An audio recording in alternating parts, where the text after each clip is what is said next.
এমনই এক বর্ষণ মুখর দিন। এক বন্ধু আরেক বন্ধুকে হত্যার উদ্দেশ্যে ছুরি নিয়ে প্রস্তুত।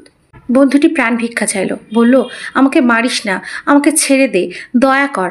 বন্ধুটি কিছুতেই শুনল না, বলল, আমি তোকে মেরেই ফেলবো, এখানে কেউ নেই দেখার।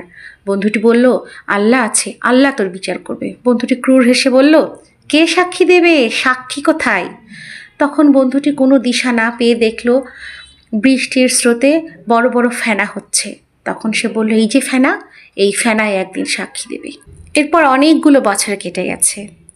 এরকমই এক বর্ষণমুখীর দিনে বাড়ির বারান্দায় বসে সে বৃষ্টি দেখছে, আর দেখছে বৃষ্টির পানিতে এমনই বড় বড় ফেনা হচ্ছে। তখন তার সেই ঘটনা মনে পড়লো, আর মিঠে মিঠে সে হাসছে।